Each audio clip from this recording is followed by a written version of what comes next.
श्री गणेशाय नमः। श्री सरस्वती माते नमः। श्रीमद्भागवत महापुराण की जय। जय जय श्री राधे श्याम। श्रीमद्भागवत महापुराण द्वितीय खंड 10वीं स्कंद प्रथम अध्याय। भगवान के द्वारा पृथ्वी को आश्वासन, वसुदेव देवकी का विवाह और कंस के द्वारा देवकी के 6 पुत्रों की हत्या। राजा परीक्षित ने पूछा, भगवान आपने चंद्र वंश और सूर्य वंश के विस्तार तथा दोनों वंशों के राजाओं का अत्यंत अद्भुत चरित्र वर्णन किया। भगवान के परम प्रेमी मुनिवर आपने स्वभाव से ही धर्म प्रेमी यदुवंश का भी विशद वर्णन किया। अब कृपा करके उसी वंश में अपने अंश श्री बलराम जी के साथ अवतीर्ण हुए भगवान श्री कृष्ण के परम पवित्र चरित्र भी हमें सुनाइए। भगवान श्री कृष्ण समस्त प्राणियों के जीवनदाता एवं सर्वात्मा है। उन्होंने यदुवंश में अवतार लेकर जो जो लीलाएं की उनका विस्तार से हम लोगों को श्रवण कराइए। जिनकी तृष्णा की प्यास सर्वदा के लिए बुझ चुकी है, वे जीवन मुक्त महापुरुष जिसका पूर्ण प्रेम से अतृप्त रहकर गान किया करते हैं, मुमुक्षु जनों के लिए जो भव रोग का रामबाण औषध है तथा विषयी लोगों के लिए भी उनके कान और मन को परम आहत देने वाला है। भगवान श्री कृष्ण चंद्र के ऐसे सुंदर सुखद रसीले गुणानुवाद से पशुघाती अथवा आत्मघाती मनुष्य के अतिरिक्त और ऐसा कौन है जो विमुख हो जाए, उससे प्रीति न करे। श्री कृष्ण तो मेरे कुलदेव ही है। जब कुरुक्षेत्र में महाभारत युद्ध हो रहा था और देवताओं को भी जीत लेने वाले भीष्म पितामह आदि अति रथियों से मेरे दादा पांडवों का युद्ध हो रहा था, उस समय कौरवों की सेना उनके लिए अपार समुद्र के समान थी, जिसमें भीष्म आदि वीर बड़े बड़े मत्स्यों को भी निगल जाने वाले तिमिंगल मत्स्यों की भांति भय उत्पन्न कर रहे थे। परंतु मेरे स्वनाम धन्य पितामह भगवान श्री कृष्ण के चरण कमलों की नौका का आश्रय लेकर उस समुद्र को अनायास ही पार कर गए। ठीक वैसे ही जैसे कोई मार्ग में चलता हुआ स्वभाव से ही बछड़े के खुर का गड्ढा पार कर जाए। महाराज, मेरा यह शरीर जो आपके सामने है तथा जो कौरव और पांडव दोनों ही वंशों का एकमात्र सहारा था, अश्वत्थामा के ब्रह्मास्त्र से जल चुका था। उस समय मेरी माता जब भगवान की शरण में गई, तब उन्होंने हाथ में चक्र लेकर मेरी माता के गर्भ से प्रवेश किया और मेरी रक्षा की। केवल मेरी ही बात नहीं, वे समस्त शरीरधारियों के भीतर आत्मा रूप से रहकर अमृत तत्व का दान कर रहे हैं और बाहर काल रूप से रहकर मृत्यु का। मनुष्य के रूप में प्रतीत होना यह तो उनकी एक लीला ही है। आप उन्हीं की ऐश्वर्य और माधुर्य से परिपूर्ण लीलाओं का वर्णन कीजिए। भगवान, आपने अभी बतलाया था कि बलराम जी रोहिणी के पुत्र थे। इसके बाद देवकी के पुत्रों में भी आपने उनकी गणना की। दूसरा शरीर धारण किए बिना 2 माताओं का पुत्र होना कैसे संभव है?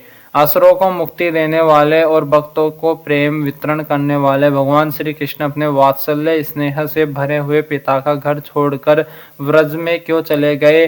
यदुवंश शिरोमणि भक्त वत्सल प्रभु ने नंद आदि गोप बंधुओं के साथ कहाँ कहाँ निवास किया? ब्रह्मा और शंकर का भी शासन करने वाले प्रभु ने व्रज में तथा मधुपुरी में रहकर कौन कौन सी लीलाएं की?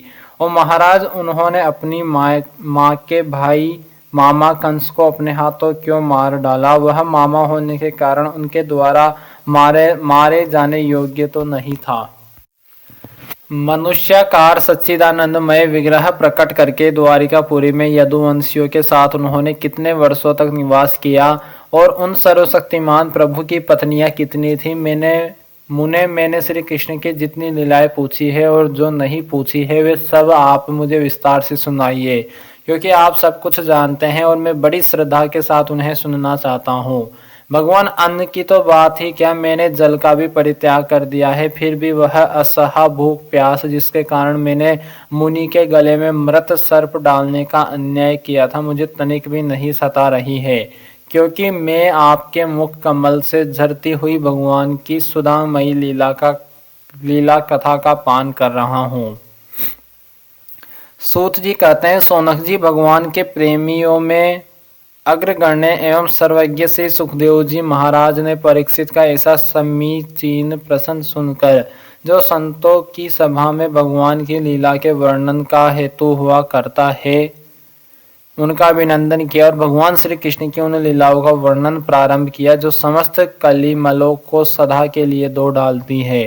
श्री सुखदेव जी ने कहा, भगवान की लीला रस के रसिक राज ऋषि, तुमने जो कुछ निश्चय किया है वह बहुत ही सुंदर और आदरणीय है, क्योंकि सबके हृदय आराध्य श्री कृष्ण की लीला कथा श्रवण करने में तुम्हें सहज एवं सुदृढ़ प्रीति प्राप्त हो गई है।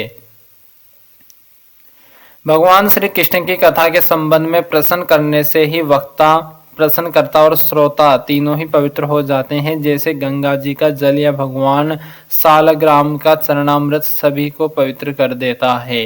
परीक्षित, उस समय लाखों दैत्यों के दल ने घमंडी राजाओं का रूप धारण कर अपने भारी भार से पृथ्वी को आक्रांत कर रखा था। उससे त्राण पाने के लिए वह ब्रह्मा जी के शरण में गई। पृथ्वी ने उस समय गौ का रूप धारण कर रखा था। उसके नेत्रों से आंसू बह बहकर मुंह पर आ रहे थे। उसका मन तो खिन्न था ही, शरीर भी बहुत क्रस हो गया था। वह बड़े करुण स्वर से रभा रही थी। ब्रह्मा जी के पास जाकर उसने उन्हें अपनी पूरी कष्ट कहानी सुनाई। ब्रह्मा जी ने बड़ी सहानुभूति के साथ उसकी दुख गाथा सुनी। उसके बाद वे भगवान शंकर स्वर्ग के अन्य प्रमुख देवता तथा गौ के रूप में आई हुई पृथ्वी को अपने साथ लेकर क्षीर सागर तट पर गए।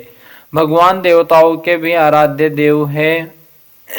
वे अपने भक्तों की समस्त अभिलाषाएं पूर्ण करते और उनके समस्त क्लेशों को नष्ट कर देते हैं।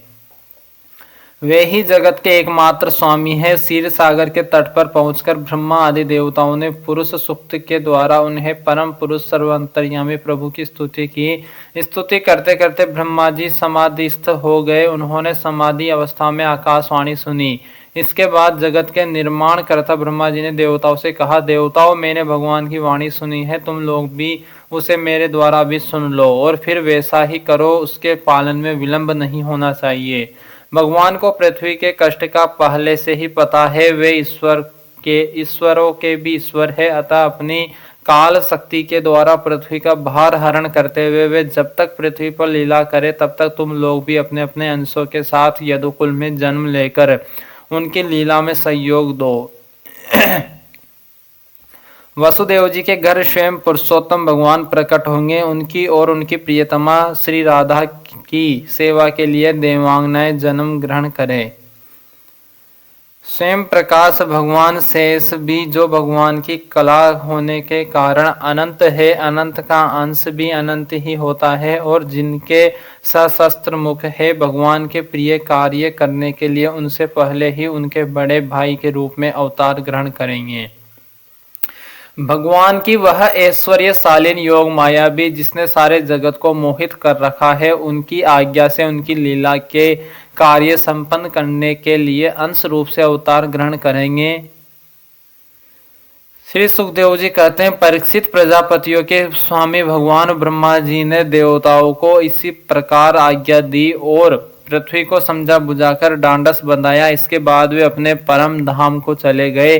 प्राचीन काल में यदुवंशी राजा थे सूरसेन। वे मथुरापुरी में रहकर माथुर मंडल और सूरसेन मंडल का राज्य शासन करते थे। उसी समय से मथुरा ही समस्त यदुवंशी नरपतियों की राजधानी हो गई थी।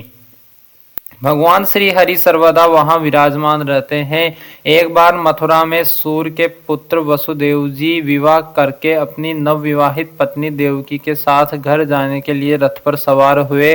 उग्रसेन का लड़का था कंस। उसने अपनी चचेरी बहन देवकी को प्रसन्न करने के लिए उसके रथ के घोड़ों की रास पकड़ ली। वह स्वयं ही रथ हाँकने लगा। यद्यपि उसके साथ सैकड़ों सोने के बने हुए रथ चल रहे थे। देवकी के पिता थे देवक। अपनी पुत्री पर उनका बड़ा प्रेम था। कन्या को विदा करते समय उन्होंने उसे सोने के हारों से अलंकृत 400 हाथी, 15,000 घोड़े, 1800 रथ तथा सुंदर सुंदर वस्त्र आभूषणों से विभूषित 200 सुकुमारी दासियां दहेज में दी। विदाई के समय वर वधु के मंगल के लिए एक ही साथ शंख, तुरही, मृदंग और दुंदुबियां बजने लगी।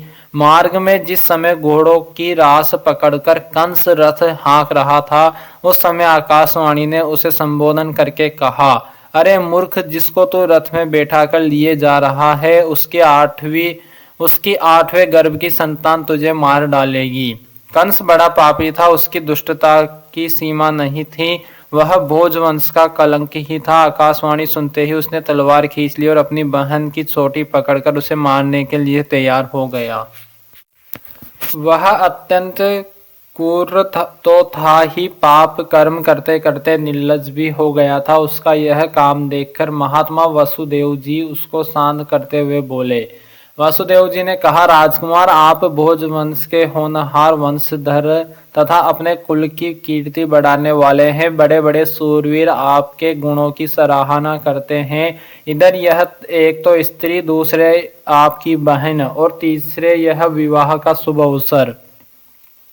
ऐसी स्थिति में आप इसे कैसे मार सकते हैं? वीरवर जो जन्म लेते हैं उनके शरीर के साथ ही मृत्यु भी उत्पन्न होती है। आज हो या 100 वर्ष के बाद जो प्राणी है उसकी मृत्यु होगी ही। जब शरीर का अंत हो जाता है तब जीव अपने कर्म के अनुसार दूसरे शरीर को ग्रहण करके अपने पहले शरीर को छोड़ देता है।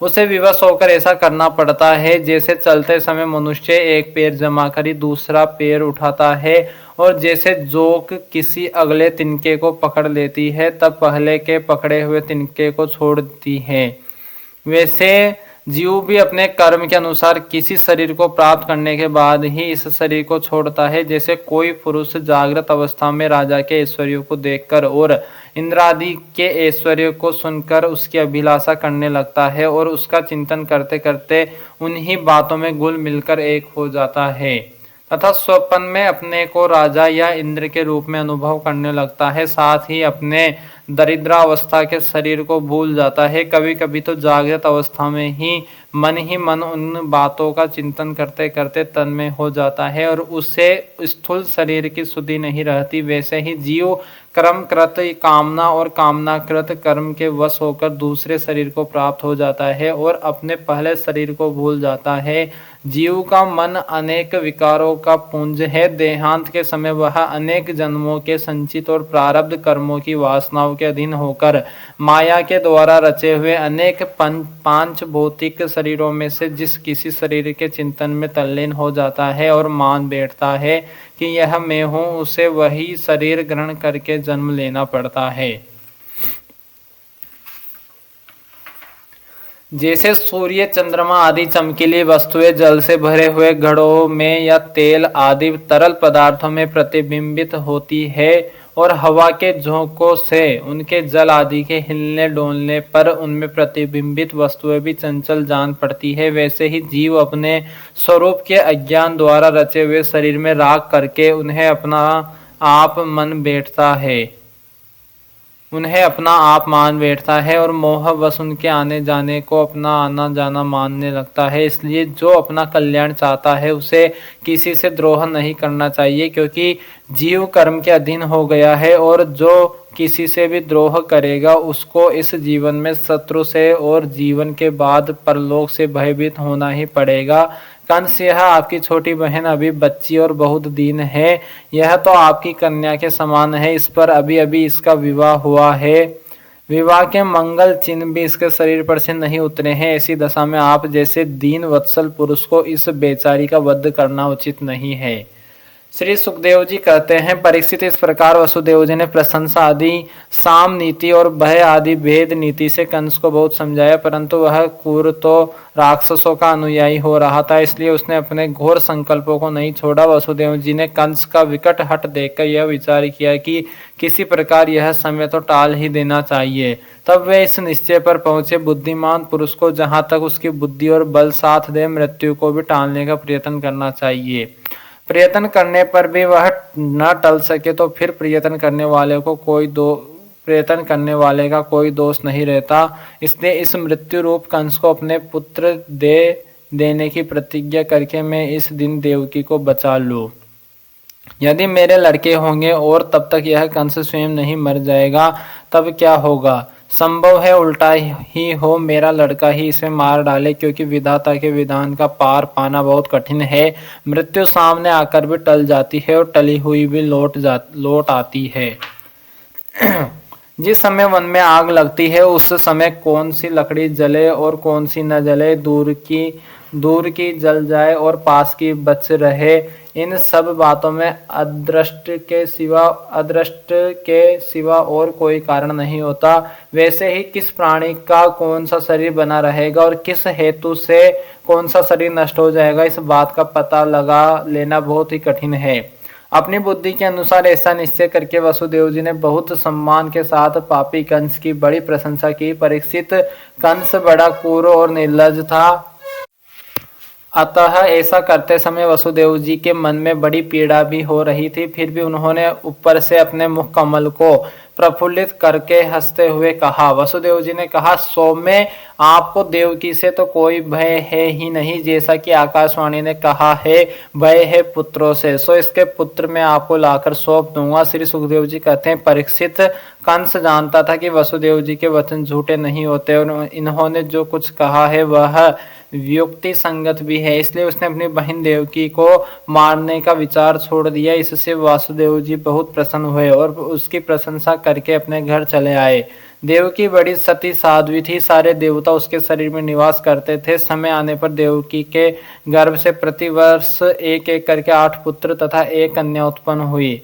पहले पुत्र का नाम था कीर्तिमान। वसुदेव जी ने उसे लाकर कंस को दे दिया। ऐसा करते समय उन्हें कष्ट तो अवश्य हुआ, परंतु उससे भी बड़ा कष्ट उन्हें इस बात का था कि कहीं मेरे वचन झूठे न हो जाए। परीक्षित, सत्यसंध पुरुष बड़े से बड़ा कष्ट भी सह लेते हैं, ज्ञानियों को किसी बात की अपेक्षा नहीं होती। नीच पुरुष बुरे से बुरा काम भी कर सकते हैं, और जो जितेंद्रिय है, जिन्होंने भगवान को हृदय में धारण कर रखा है, वे सब कुछ त्याग सकते हैं। जब कंस ने देखा कि वसुदेव जी का अपने पुत्र के जीवन और मृत्यु में समान भाव है एवं वे सत्य में पूर्ण निष्ठावान भी है, तब वह बहुत प्रसन्न हुआ और उनसे हंसकर बोला, वसुदेव जी, आप इस नन्हे से सुकुमार बालक को ले जाइए, इससे मुझे कोई भय नहीं है, क्योंकि आकाशवाणी ने तो ऐसा कहा था कि देवकी के 8वें गर्भ से उत्पन्न संतान के द्वारा मेरी मृत्यु होगी।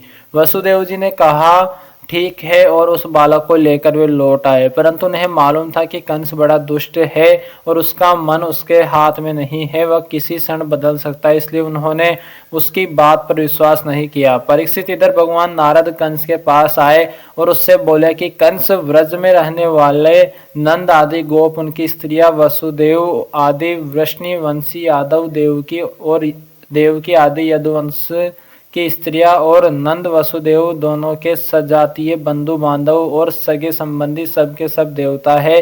जो इस समय तुम्हारी सेवा कर रहे हैं वे भी देवता ही है। उन्होंने यह भी बतलाया कि दैत्यों के कारण पृथ्वी का भार बढ़ गया है, इसलिए देवताओं की ओर से अब उनके वध की तैयारी की जा रही है। जब देवर्षि नारद इतना कहकर चले गए, तब कंस को यह निश्चय हो गया कि यदुवंशी देवता है और देवकी के गर्भ से विष्णु भगवान ही मुझे मारने के लिए पैदा होने वाले हैं। इसलिए उसने देवकी और वासुदेव को हथकड़ी बेड़ी से जकड़कर कैद में डाल दिया और उन दोनों से जो जो पुत्र होते गए उन्हें वह मारता गया। उसे हर बार यह शंका बनी रहती कि कहीं विष्णु ही उस बालक के रूप में न आ गया हो। परीक्षित, पृथ्वी में यह बात प्राय देखी जाती है कि अपने प्राणों का ही पोषण करने वाले लोभी राजा अपने स्वार्थ के लिए माता पिता, भाई बंधु और अपने अत्यंत हितैषी इष्ट मित्रों की भी हत्या कर डालते हैं। कंस जानता था कि मैं पहले काल नेमी असुर था और विष्णु ने मुझे मार डाला था, इससे उसने यदुवंशियों से घोर विरोध ठान लिया। कंस बड़ा बलवान था, उसने यदु, भोज और अंधक वंश के अधिनायक अपने पिता उग्रसेन को कैद कर लिया और सूरसेन देश का राज्य वह स्वयं करने लगा। श्री सीताराम भगवान की जय, श्री राधेश्याम जो सरकार की जय, श्री हनुमान जी महाराज की जय, श्री उमापति महादेव भगवान की जय, श्री लाडली जो सरकार की जय, श्री वृंदावन बिहारी लाल की जय, श्री नारायण भगवान की जय, श्री सदगुरुदेव भगवान की जय, अपने अपने माता पिता की जय, गौ माता की जय, सभी भूदेव ब्राह्मण की जय, सभी भूदेव संतन की जय, सभी विरक्त ब्राह्मण की जय, सभी विरक्त संतन की जय, सभी पितरन की जय, सनातन धर्म की जय, श्री सुखदेव जी महाराज की जय, श्री नारायण भगवान की जय, श्री विराट पुरुष भगवान की जय, भक्तोर भगवान की जय, सनातन धर्म की जय। जय जय।